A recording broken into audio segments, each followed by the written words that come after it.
Dans notre monde saturé d'informations, une croyance silencieuse s'installe, celle que tout peut être maîtrisé. Nous pensons que si nous anticipons suffisamment, rien ne pourra nous surprendre ni nous blesser. Pourtant, cette quête de contrôle se transforme peu à peu en un fardeau invisible, lourd et exigeant. Plus nous cherchons à contenir la vie, plus elle nous échappe entre les doigts. Le contrôle absolu ressemble à un mirage dans le désert, fascinant de loin, mais creux une fois approché. Nous nous accrochons à cette illusion parce qu'elle nous donne un sentiment provisoire de stabilité. Mais derrière ce semblant d'ordre se cache un cœur inquiet, toujours en alerte. La vie, elle, continue de suivre son propre rythme, indifférente à nos tentatives de la dompter. Peu à peu, nous comprenons que cette illusion ne nous protège pas, mais nous enferme. Elle nous prive de spontanéité, d'ouverture, de la beauté du moment présent. En voulant trop contrôler, nous nous éloignons de l'essence même de la paix intérieure. Et c'est souvent dans ce constat douloureux que commence la véritable transformation. L'esprit humain est une merveille, mais aussi un mécanisme effrayé par nature. Il tente de prévoir, de classer, d'organiser, non par malveillance, mais par instinct de survie. Contrôler devient alors une manière de calmer ses propres tremblements intérieurs. Comme un enfant qui serre fort sa couverture, il croit qu'en maîtrisant le monde, il apaisera ses peurs. Nous cherchons à contrôler parce que nous craignons l'incertitude, ce territoire où rien n'est garanti. L'esprit redoute ce vide, ce silence où ses projections n'ont plus de prise. Alors il s'agite, invente des scénarios, construit des stratégies pour éviter l'inconnu. Mais à force de vouloir tout prévoir, il se fatigue lui-même, créant un cercle sans fin. Ce besoin de maîtriser est aussi nourri par les blessures accumulées. Chaque déception, chaque perte, chaque cicatrice nous persuade que cette fois, nous devons empêcher l'imprévisible. Mais cette vigilance constante nous coupe du réel. Elle nous éloigne de la confiance naturelle que la vie ne demande qu'à nous offrir. Et dans ce combat, c'est toujours la paix qui s'épuise en premier. Le bouddhisme nous rappelle une vérité simple et profonde. La souffrance naît de l'attachement. Nous ne souffrons pas parce que la vie est instable, mais parce que nous voulons qu'elle se conforme à nos désirs. Lorsque nous voulons tout contrôler, c'est en réalité nos attentes que nous tentons de solidifier. Nous essayons de rendre fixe ce qui, par nature, est mouvant. Ces attentes deviennent comme des murs que nous élevons autour de nous. Nous imaginons comment les choses devraient être, comment les autres devraient agir, comment notre chemin devrait se dérouler. Mais lorsque le monde réel ne suit pas nos plans, une fissure se crée entre ce que nous espérions et ce qui est. C'est dans cet écart que la souffrance trouve refuge. Pourtant, comprendre cette racine ne signifie pas renoncer à nos rêves, mais apprendre à les poser avec légèreté.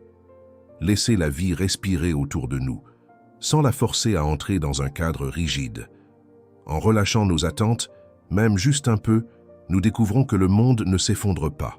Au contraire, il s'ouvre et nous offre des chemins que nous n'aurions jamais imaginés. Au début, contrôler semble rassurant. On croit organiser sa vie, protéger son cœur, éviter les tempêtes. Mais avec le temps, ce contrôle se transforme en une cage invisible, une cage dont nous sommes à la fois les prisonniers et les gardiens. Chaque tentative de maîtriser davantage resserre un peu plus les barreaux autour de nous. Nous commençons à surveiller nos propres pensées, nos mouvements, nos relations, comme si tout pouvait dévier à la moindre inattention. L'esprit ne se repose plus. Il scrute, analyse, anticipe. Ce qui était destiné à nous apporter de la sécurité finit par nous bouleverser. Et dans ce silence intérieur oppressant, une vérité s'élève. Nous ne vivons plus, nous résistons. Cette prison n'a pas de porte physique, mais elle en emprisonne davantage, car elle limite notre capacité d'aimer, de s'abandonner, de faire confiance. Elle nous coupe du monde et de nous-mêmes. La liberté commence lorsque nous reconnaissons que cette prison n'est qu'un mirage mental, et qu'un simple geste, desserrer la main, peut commencer à fissurer ces murs. L'anxiété surgit lorsque l'esprit s'efforce de contrôler ce qui ne lui appartient pas. Elle est le reflet d'un cœur qui lutte contre le courant, tentant de retenir des vagues trop grandes pour ses bras. Plus nous essayons de tout prévoir, plus l'anxiété se renforce, comme si elle voulait nous avertir. Tu portes un poids qui n'est pas le tien. Elle se manifeste par des pensées qui tourbillonnent, des tensions dans le corps, une respiration plus courte. Ce n'est pas un ennemi mais un messager. Elle murmure que quelque chose en nous tire trop fort sur les rênes de la vie, et que ce tiraillement crée une rupture profonde entre notre nature véritable et nos exigences mentales. Lorsque nous apprenons à écouter l'anxiété avec douceur, elle commence à dévoiler sa sagesse. Elle nous montre les endroits où nous résistons, où nous refusons de laisser aller. Et dans cette compréhension, un espace se crée. Un espace où la paix peut à nouveau entrer, non pas parce que nous avons maîtrisé le monde, mais parce que nous avons cessé de le dominer. Il existe un paradoxe subtil dans notre relation au contrôle. Plus nous tentons de maîtriser la vie, plus nous nous éloignons de la liberté que nous recherchons. Chaque nouvelle règle que nous imposons à notre esprit devient un poids supplémentaire. Et sous ce poids, notre souffle se raccourcit, notre spontanéité s'éteint, notre joie naturelle s'efface peu à peu. Le contrôle ne nous libère pas, il nous enchaîne.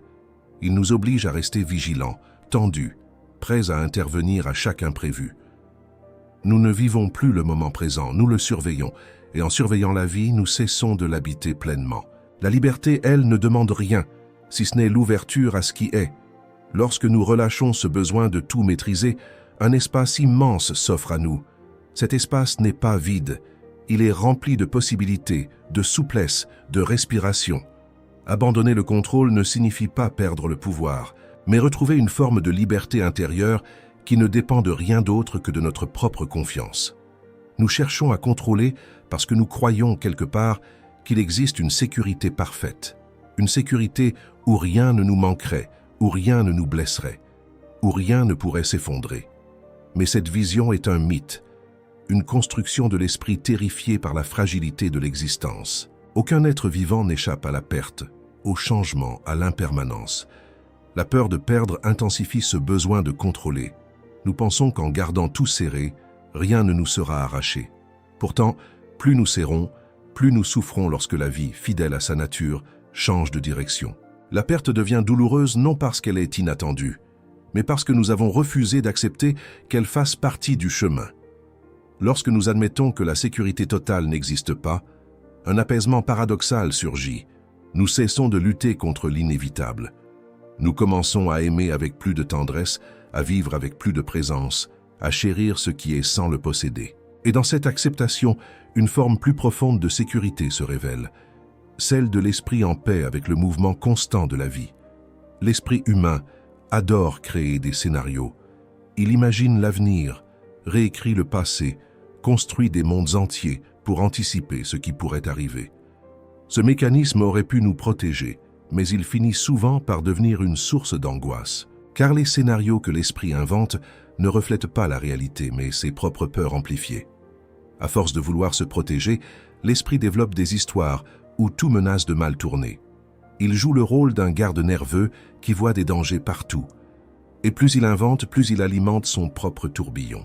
Ce qui devait être une stratégie de survie se transforme alors en sabotage subtil, minant notre calme et notre clarté intérieure.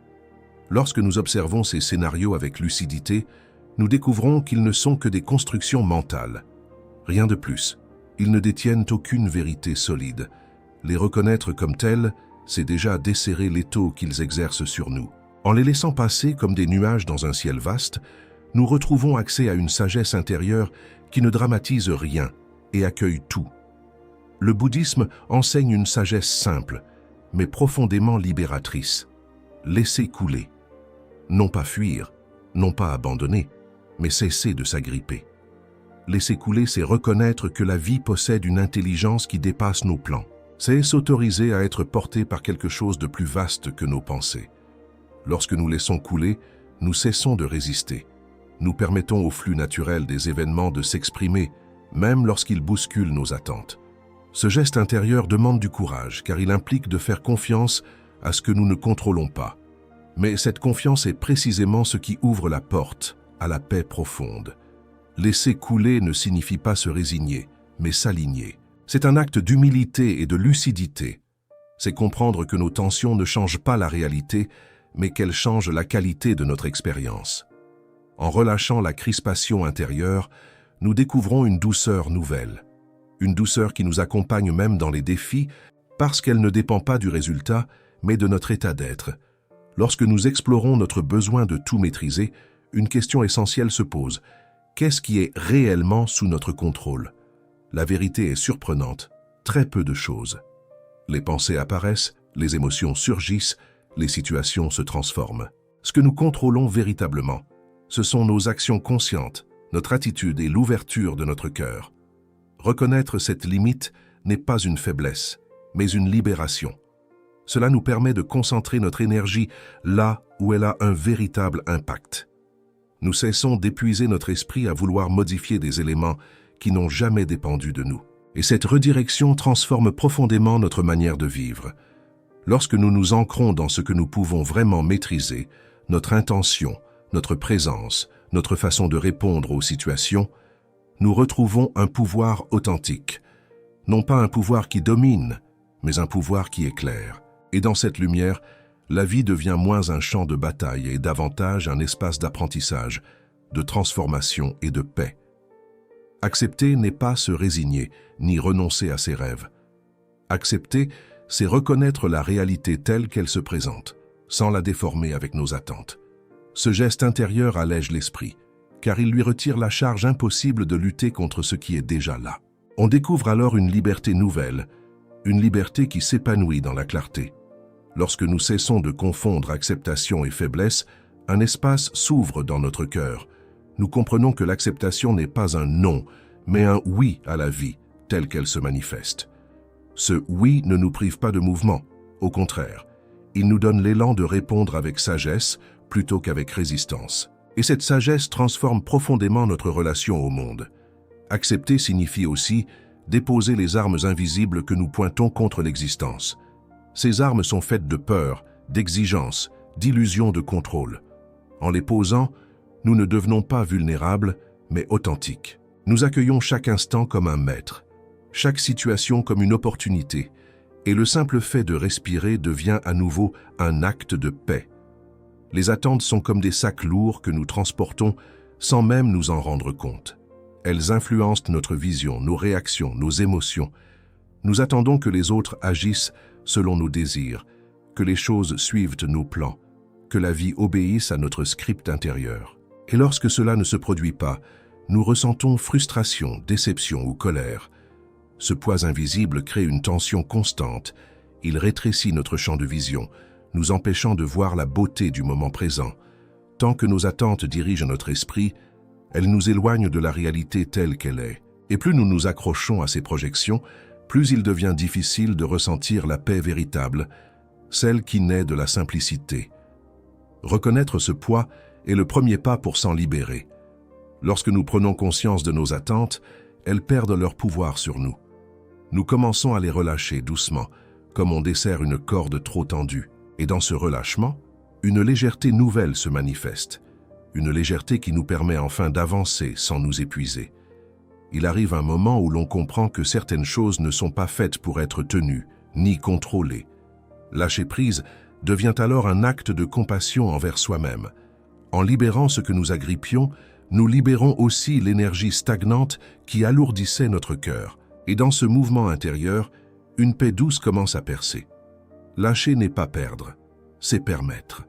Permettre à la vie de respirer, permettre au cœur de guérir, permettre au changement de suivre son cours naturel. Lorsque nous cessons de retenir ce qui veut s'en aller, la paix revient presque instantanément. Elle revient comme une rivière qui retrouve son lit, fluide, silencieuse et pleine de grâce. La paix ne vient pas de ce que nous possédons, mais de ce que nous acceptons de laisser aller.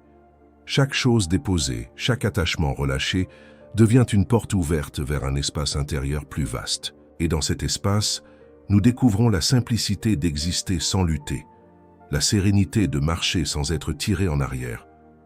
Le moment présent est un refuge, un sanctuaire où le contrôle perd toute importance. Ici, il n'y a ni passé à réparer, ni futur à maîtriser. Il n'y a que la respiration, la sensation, la présence pure. Lorsque nous revenons à cet instant, le besoin de contrôler se dissout, car le présent ne demande rien. Il est complet, suffisant, entier. L'esprit qui se projette vers l'avenir cherche constamment à anticiper. L'esprit qui rumine le passé tente de réécrire ce qui a déjà eu lieu. Mais le présent, lui, ne demande aucune intervention. Il nous invite simplement à être. Et dans cet être, nous découvrons une clarté profonde, une paix naturelle que rien n'a besoin de défendre. Pratiquer la présence, c'est offrir à notre esprit un espace où il peut enfin se reposer. C'est revenir à l'essentiel, une respiration après l'autre, un geste après l'autre. Et plus nous habitons le présent, plus nous constatons que la paix n'a jamais été loin. Elle attendait simplement que nous cessions de courir pour nous retrouver. La méditation est un rappel doux mais puissant. Nous ne sommes pas nos pensées et nous n'avons pas besoin de les contrôler. En méditant, nous apprenons à observer l'esprit comme on regarde les vagues d'un océan. Elles montent, descendent, se transforment. Nous n'avons rien à faire, rien à retenir, rien à repousser. Juste être là, en témoin silencieux. Observer sans dominer, c'est apprendre la patience. C'est accepter que l'esprit soit parfois agité, parfois calme, parfois lumineux, parfois obscur. Rien n'a besoin d'être corrigé. Cette posture intérieure crée un espace immense où notre être peut respirer. Elle nous enseigne que la paix n'est pas imposée. Elle se révèle lorsqu'on cesse de lutter contre soi-même. À force de pratiquer, la méditation devient un miroir. Elle nous montre nos habitudes de contrôle, nos peurs, nos réactions. Mais elle nous montre aussi notre essence profonde, un espace vaste, lumineux, libre. Et plus nous nous connectons à cette essence, moins le besoin de tout maîtriser a de prise sur nous. Nous retrouvons une stabilité qui ne dépend de rien d'extérieur. L'impermanence est l'un des enseignements les plus puissants et les plus libérateurs du chemin intérieur. Tout change, tout se transforme, rien ne reste figé. Ce constat, d'abord inconfortable, devient une source profonde de paix lorsque nous cessons de lui résister, car c'est précisément la nature changeante de la vie qui lui donne toute sa beauté. Lorsque nous acceptons l'impermanence, nous ne nous accrochons plus avec désespoir à ce qui veut partir. Nous comprenons que la vie suit un flux naturel que nous ne pouvons ni arrêter ni contrôler. Cette compréhension nous invite à vivre chaque moment avec une présence plus fine, plus tendre, sachant qu'il ne reviendra pas sous la même forme. La sérénité naît lorsque nous apprenons à danser avec ce mouvement perpétuel. Au lieu de combattre ce qui change, nous nous alignons avec lui. Nous découvrons alors une vérité subtile. Ce n'est pas le changement qui provoque notre souffrance, mais notre attachement à ce qui est déjà en train de se transformer. En lâchant cet attachement, l'esprit se libère et respire à nouveau. La peur naît souvent lorsque nous faisons face à l'inconnu, cet espace où notre contrôle ne peut plus s'exercer. Mais la peur n'est pas une ennemie. Elle est un signal, un appel à regarder plus profondément en nous. Lorsque nous l'écoutons sans la juger, elle commence à se transformer, comme une brume qui se dissipe lentement au lever du soleil. Transformer la peur en confiance ne consiste pas à éliminer la peur, mais à lui offrir un nouvel espace. Un espace où elle n'a plus besoin de nous envahir pour être reconnue. En respirant avec elle, en l'accueillant avec douceur, nous découvrons qu'elle perd son pouvoir. Elle devient plus légère, plus transparente, et nous laisse accéder à notre sagesse intérieure. La confiance n'est pas un état qui s'impose de force. C'est une qualité qui se cultive, pas à pas, souffle après souffle.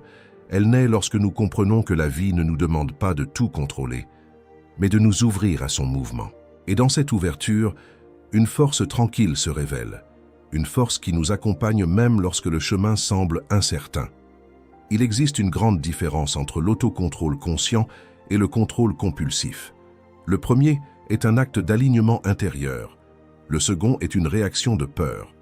L'autocontrôle véritable ne cherche pas à dominer, mais à harmoniser. Il nous aide à agir avec intention, plutôt qu'à réagir sous l'impulsion de nos émotions ou de nos inquiétudes. Cet autocontrôle libérateur nous invite à regarder nos pensées et nos gestes avec une clarté paisible. Nous apprenons à choisir nos actions plutôt que de les subir. Il ne s'agit pas d'étouffer nos élans, mais de les canaliser de manière consciente. Grâce à cela, notre esprit devient moins turbulent, plus stable, plus lumineux. Lorsque nous développons cet autocontrôle, nous découvrons que la vraie maîtrise n'est pas tournée vers l'extérieur, mais vers l'intérieur. Elle ne cherche pas à façonner le monde selon nos désirs, mais à pacifier notre propre relation avec lui. Et dans cette pacification, nous trouvons une liberté douce, une liberté qui ne dépend d'aucun résultat, seulement de notre présence. La vie nous surprend constamment. Un plan change, une rencontre bouleverse, un chemin inattendu s'ouvre. Ce que nous percevons d'abord comme une perturbation peut se révéler être une bénédiction.